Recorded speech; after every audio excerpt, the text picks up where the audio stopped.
అందరికీ షలోమ్. ప్రార్థన. సర్వోన్నతుడ, సర్వాధికారి, సర్వసృష్టికర్త,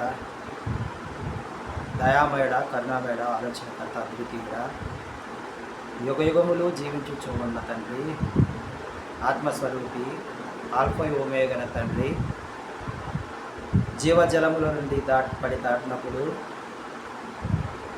నేను నీకు తోడై అని వాగ్దానం చేసిన తండ్రి, నదులలో పడి వెళ్ళినప్పుడు అవి నీ మీద పొర్లి పారవు అని వాగ్దానం చేసిన తండ్రి, నీవు అగ్ని మధ్యన నడిచినప్పుడు కాలిపోవు, జ్వాలలు నిన్ను కాల్చచాలవు అని వాగ్దానం చేసిన తండ్రి, యావేనగు నేను నీకు సర్వశక్తులను, ఇజ్రాయేలు పరిశుద్ధ సర్వశక్తుడైన నిన్ను రక్షించువాడను అని వాగ్దానం చేసిన ఎలోహీం, నేను అరణ్యంలో త్రోవ కలుగు చేయుచున్నాను, ఎడారిలో నదులు పారజేయుచున్నానని వాగ్దానం చేసిన తండ్రి, నేనే నా చిత్తానుసారముగా నీ అతిక్రమమును తుడిచివేయుచున్నాను, నేను నీ పాపములను జ్ఞాపకం చేసుకొనని వాగ్దానం చేసినటువంటి అదనాయ మీ ఘనమైన నామములతో స్తుతులతో చెల్లించుకుంటున్నాం. ఉదయకాల సమయంలో నీవు మాతో మాట్లాడి మీ సారూప్యతలోనికి మారగలిగే జ్ఞానమును మాకు బోధించుచున్న విధానం బట్టి మీకు వేలాది స్తుతులు స్తోత్రాలు చెల్లించుకుంటూ ఈ మా మనలో మా రక్షకుడు విమోచకుడు యేషువా మెస్సీయ నామమున అడిగి పొందుకుంటున్నాం తండ్రి. ఆమేన్. యేషువా రక్తమందు కడుగబడి వాక్యముచే నిత్యం పరచబడి, యేషువా రక్తమందు కడుగబడి వాక్యంచే నిత్యం పరచబడి, నిష్కలంక పరిశుద్ధులతో పోదు నేను, నిష్కలంక పరిశుద్ధులతో పోదు నేను, బంగారు వీధులలో తిరిగేదను, బంగారు వీధులలో తిరిగేదను, ప్రియ యాత్రాలను నీకు చేరచాను, మహిమలోనే నాయనతో ఉంటే చాలు, ప్రియ యాత్రాలను నీకు చేరచాను,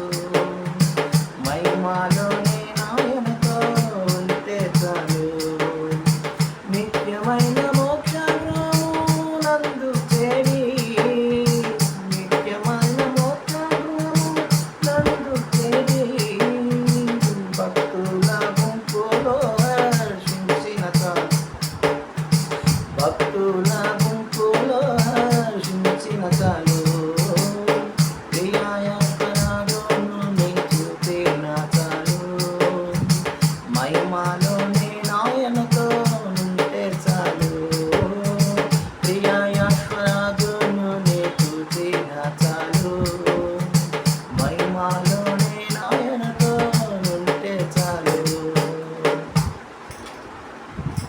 రెండవ దినవృత్తాంతాల గ్రంథము 25వ అధ్యాయంలో 8వ వచనం నుంచి మనం ధ్యానించుకుంటూ ఉన్నాం.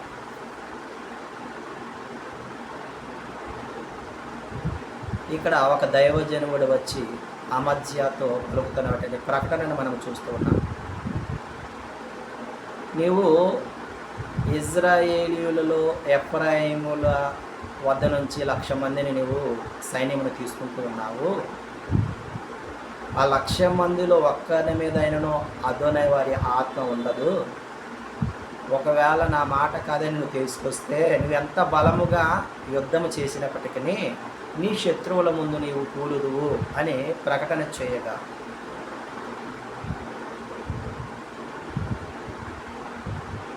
ప్రకటన చేసి ఈ విధంగా అంటున్నాడు, పడవేయుటను నిలబెట్టుటయు యావే యొక్క విషము అని తెలియజేస్తున్నప్పుడు, అయితే నేను ఇజ్రాయేలీలకు సైన్యముగా ఇచ్చినటువంటి 200 మణుగుల వెండి ఏమైపోవును అని అమధ్య ఆ దైవజనుడితో అనగా, ఆ దైవజనుడు అంతకంటే ఎక్కువగా నీకు 50 ఇచ్చును అనే మాటను పలకటం మనం ఇక్కడ చూస్తూ ఉన్నాం.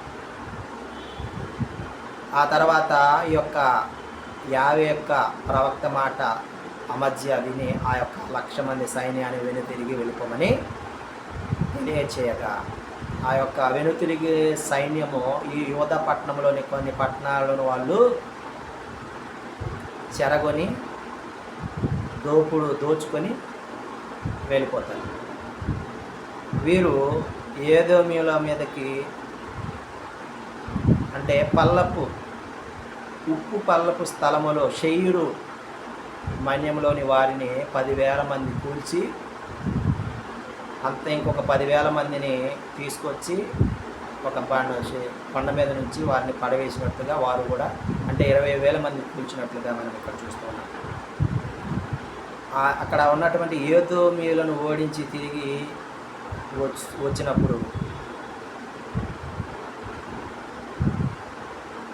తిరిగి వచ్చి షెయిరు వారు ఏర్పాటు చేసుకున్నటువంటి దేవతలను విగ్రహాలను తీసుకొచ్చి ఆ దేవతలకు బలిపీఠము కట్టి అమజ్య మొక్కినట్లుగా ఏదైనా గమనిస్తూ ఉన్నాం. అలా చేయగలోనే అదోనే వారి కోపము అమజ్య మీద రగులుకొని ఒక ప్రవక్తను పంపి అమజ్యాను హెచ్చరించినట్లుగా చూస్తున్నాం. అమజ్య ఆ యొక్క ప్రవక్తతో అంటున్నాడు, నువ్వేమన్నా రాజుల ఆలోచనకర్తలలో ఒకడివా అని ఆ ప్రవక్తతో అని, నేను నిన్ను హతము చేయకుండా ఉండాలి అంటే ఇక్కడ నుంచి నేను వెంటనే వెళ్ళిపో అని అనగానే ఆ తర్వాత ఆ యొక్క ప్రవక్త ఈ మాటలు అదోనేవారు దృష్టిలో ఉండునుగా కానీ ఆ మాటలు పలికి ఊరకుండినట్లుగా ఈ అధ్యాయం మనము గమనించగలం.